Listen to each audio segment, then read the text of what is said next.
모든 버섯은 상대 습도로 자라는 거예요.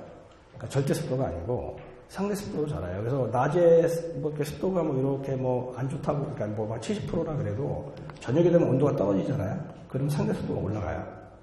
이제 그 상대 습도로 자라는 거기 때문에 어쨌든 이거는 이제 작업을 하는데, 여기서 중요한 거. 저온성은 저 같은 경우는 가을에 한 번 타목해요. 그러니까 저온성하고 중고온성하고 좀 발생 작업 좀 달라요. 그래서 저온성은 봄에는 제가 2월달쯤 되면은 배관을 다 녹여가지고 그냥 물을 줘요. 안 쓰러뜨리고 물을 주면 얘가 얼잖아요. 얼어가지고 그 녹을 때까지 기다려요. 그냥 쭉 기다리면 걔가 이제 수분을 이렇게 먹으면서 이제 때가 되면 나와요. 근데 그리고 가을에 한 번만 타목을 해요. 타목을 해서 거꾸로 세우는데 중온성은 발생시킬 때마다 해야 돼요. 쓰러뜨려서 세우고 쓰러뜨려서 세우고. 그래서 좀 그게 많이 가요. 노동력이 많이 더 들어가는 게 중온성인데, 그래서 이제 대부분 나무를 사오면 굵은 애들을 저온성에 넣고 다루기 쉬우니까 저온성, 중온성 애들은 이렇게 얇은 나무를 이렇게 빼가지고 이제 중온성을 넣고 이제 그런 식으로 하거든요. 그래서 이제 이 가을 같은 경우는 이게 굉장히 중요해요. 기다리셔야 돼요. 그러니까 막 뭐 추석도 다가오고 하니까 뭐 빨리 해야 된다 뭐 이렇게 하다 보면 품질이 굉장히 안 좋아요. 그러니까 쉽게 얘기해서 딱 발생 작업이 끝났는데 그 다음날부터 막 튀어 올라온다. 그럼 처음에 좋아하는데 그렇게 되면 벌써 시기가 빨랐다고 봐야 돼요.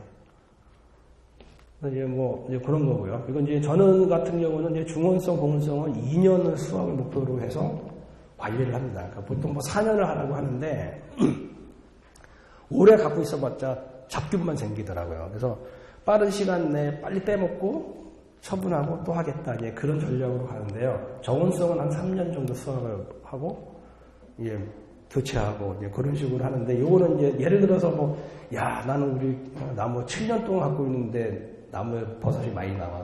나 농사 못 짓는 겁니다라고 얘기하는 거랑 똑같아요. 그러니까 빨리 빼먹고 빨리 버리고, 빨리 빼먹고 빨리 버리는 이제 그런 전략으로 이제 가시는 게.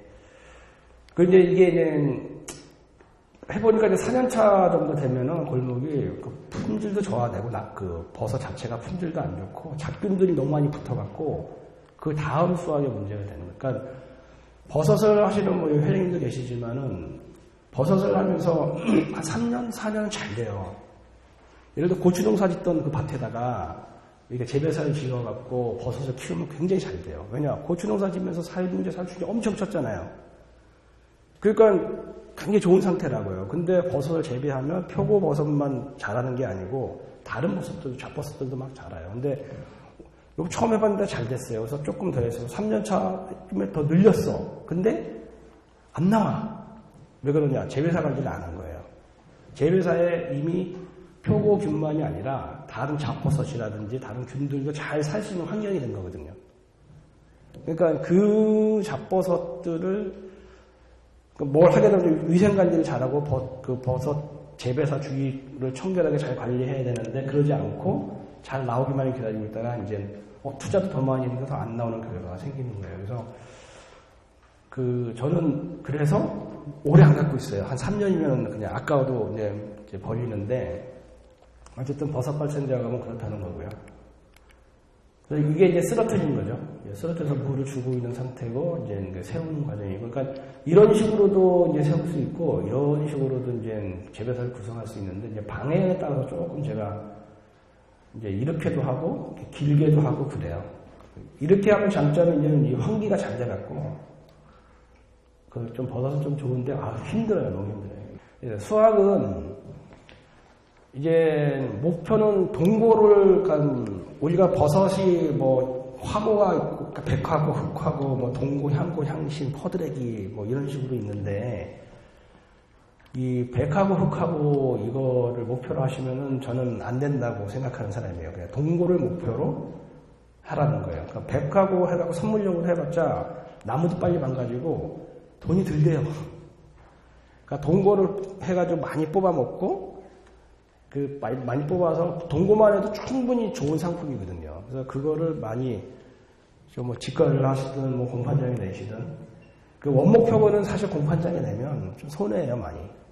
원목표고를 하신다 하면은 내가 직거래를 하겠다 뭐 이 생각을 가지고 하시는 게 좀 맞는 것 같고 동고를 수학목표로 하고 너무 좋은 것도 파시면 안 돼요. 너무 좋은 걸 팔면 그것만 막 원하더라고요. 그래서 너무 좋은 건 제가 먹어요. 그래서 동고를 목표로 해가지고 하고 이제 동고라고 하는 게 우리가 흔히 얘기하는 게 갓이 이게 갈색이 있으면서 갈라지지 않고 있는데 이 갓의 퍼짐 정도가 약간 적은 거죠. 뭐 그런 걸 동고, 향고 이렇게 얘기하는데 그다음에 향고는 그게 좀 더 퍼진 거, 향신이 더 퍼진 거, 그다음 완전 퍼진 거 뭐 이런 식으로 이제 송이 같은 거가 그런 식이잖아요. 똑같아요.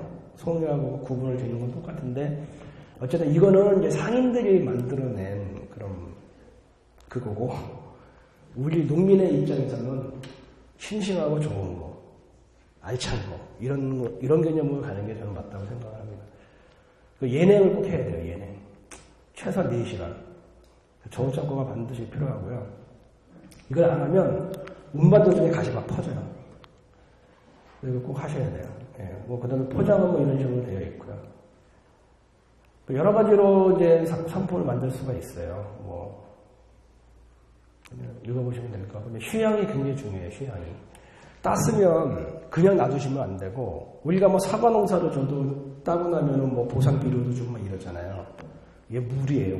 물 한번 싹 주고 잠깐 쉬었다가 또 온도 관리 잘 해주고 특히 이제 이 골목은 나무는 점점 해가 갈수록 빨리 말라요. 그러니까 물 관리를 잘 해서 항상 촉촉한 상태가 될 수 있게 그 관리를 잘 하셔야 되고, 그러니까 나무 상태를 계속 봐야죠. 그리고 여름철에 이제 고온 피해. 우리가 동화공 같은 거 2016년도에 원목버섯이 안 나왔어요. 거의. 그러니까 2016년도에 워낙 더웠고 가물어가지고 암만 관리를 해도 안 되더라고요. 근데 이제 하물며 뭐 이렇게 복합농농 하시는 분들, 그냥 표고 놔두면 되겠지 했던 분들은 하나도 안 나왔고, 저같이 이제 거기 목숨 건 사람은 계속 물 관리를 하고 그랬는데도 수확량이 30%밖에 안 나오더라고요. 그러니까 여름철에 이게 고온 피해가 워낙 심해갖고 그래요. 그래서 여름철에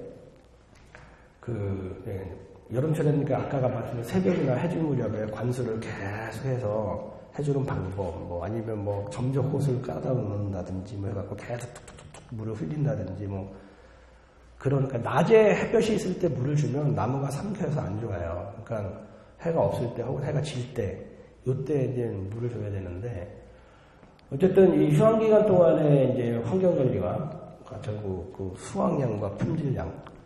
그러니까 내가 많이 뽑고 싶다 그러면 물이 많이 나와요. 그리고 물을 적게 주면 덜 나오고 이제 뭐 그러는 건데 어쨌든 휴양 기간이 굉장히 중요하다. 그게 이제 그거고요. 이제 건조는 뭐 이것만 주의하시면 돼요. 배기가 불량하면 버섯 색깔이 안 좋아져요. 그러니까 보통 고추 할 때 처음에 삶잖아요. 고추 건조할 때는. 근데 버섯은 삶으면 안 돼요. 그래서 다 열어놓고 말이에요. 그게 이제 제일 중요한 겁니다. 다 열어놓고. 그러니까 버섯 건조할 때 굉장히 비싼 건조기는 제습기가 있어요. 제습기. 건조기 안에. 그래서 계속 나오는 습을 계속 이제 빼내는 그런 기계도 있거든요. 그러니까 이제, 근데 그거는 자기 노하우에 맞게 하시면 되고, 요거는 읽어보시고요. 이것도 한번 그냥 읽어보세요. 시간이 다른 걸 하려니까 이제 시간이 좀 없어서. 요거는 이제 신규목하고 기존목, 그런 거를 이제 어떤 식으로 이제 관리하면 좋을까 하는 뭐 그런 거를 샘플로 이렇게 해놓은 거고요. 이것도 뭐 그런 거고. 표고버섯 품종들은 이렇게 많이 있어요. 많이 있는데, 지금 이 경북에서는 이거 많이 써요. 원목에서는. 경북에서는. 290하고 유지로가 정원성이고요. 이게 436이 중원성, 하실이 고문성. 이걸 좀 많이 써요. 참 희한하게 여기서 많이 만들어냈는데, 이걸 많이 쓰더라고요. 네, 병해충 부분은 이따가 그 병해충 할 때 같이 할게요. 네. 네, 여기까지 질문. 이메아에다 하는 거는 차가움하고 유리도 그렇게 해주는 건가요? 이게 이제 버섯이 원래 임야에서 하다가 이제 하우스로 들어오고 하우스에서 하다가 이제 톱밥으로 간 거죠. 그래서 이제 임야에다가 이제 저 장흥이나 이런데 보면 이제 임야에다 많이 하거든요. 근데 이제 뭐 좀 조건이 좀 줘야 돼요. 이 뭐 화접수하고 침엽수의 비율하고 내가 거기다 관수를 해줄 수 있는지 뭐 그런 거를 고려를 하셔야 되는데요. 임야에는 보통 차강은 안 하죠. 그냥 그걸로 하는 거죠. 그럼 그 관수를 갖다가 뭐 분사식으로도 하는 거야? 그러니까 분사식으로도 할 수 있고요. 뭐 이거 이제 우리 뭐 골프장 스프링클러 같이 할 수도 있고 위에 이제 매달아서 할 수도 있고 그건 그 상황에 맞게 하는 거죠. 거기에 이제 물이나 전기나 그걸 걸어낼 수 있는지. 근데 보통 2m 하는 데는 그런 거 잘 안 해요. 예. 왜냐하면 2m 하는 거는 좀 많이 이제 안 하게 되는 그런 과정인데 왜냐하니까 이제 그때는 나무값도 싸고 그리고 이제 그 화고만 건조 표고를 만들어서 그걸 선물용으로 이제 비싸게 팔려고 그렇게 했었던 거거든요. 근데 지금은 사실 화고를 선물로 이렇게 해도 별로 안 좋아해요, 주부들이. 그거 불려서 뭐 이렇게 해먹은 옛날엔 좋다, 귀한 거다 해가지고 했는데 별로 안 좋아해요. 그러니까 이제 그게 점점 이제 그거 되는 거죠. 이제 좀 밀려나는 그런 추세죠. 그래서 저 같은 경우도 산이 좀 있어갖고 이제 패목할 때 재배사에서 빼낼 때 생생한 애들이 있거든요. 그런 애들은 인건비만 나오면 된다는 식으로 보내죠. 산으로 보내서 그냥 관리 안 해요. 그냥 놔두면 봄 되면 정말 좋은 게 나와요. 좋은 게 나오는데 돈이 별로 안 돼요. 그럼 하우스 높이는 어느 정도 해야 제일 적당해요? 보통 이제 내재형 하우스 있잖아요. 그 산림청이나 농촌진흥청에서 나온 내재형 하우스 그게 제일 좋죠. 이게 몇 미터? 보통 13m 파이프 있죠. 32mm짜리 13m짜리 그걸로 하게 되면 폭을 7m로 할 수도 있고 8m로 할 수도 있는데 하시려면 8m가 좋고 왜냐하면 5줄을 놓으면 좋은데 7m로 하면 4줄밖에 못 놓거든요. 그래서 8m짜리는 약해지는 거 아니에요? 약쳐요. 그래서 그냥 말씀드리는 게 7m짜리로 하면은 맨 고거 한 6m 정도 나와요. 그리고 이제 8m짜리로 하면 그거보다 조금 낮아지고. 근데 충분해요. 그 정도는. 그러니까 2m 이상이어야 되는 게 이제 교본이에요. 왜냐하면 산란강이 들어오려면 최소한 2m가 떨어져야 된다. 그러니까 표고목에 위에 맨 상단, 그러니까 1.2m가 좀 안 되죠. 이렇게 옆으로 세우니까 1.2m라고 보고, 근데 2m면 3.32m, 그러니까 3m 정도 높이면은 그 위에 차광망이 쓰여지면은 된다라고 되어 있는데 조금 높으면 좀 더 좋은 거죠.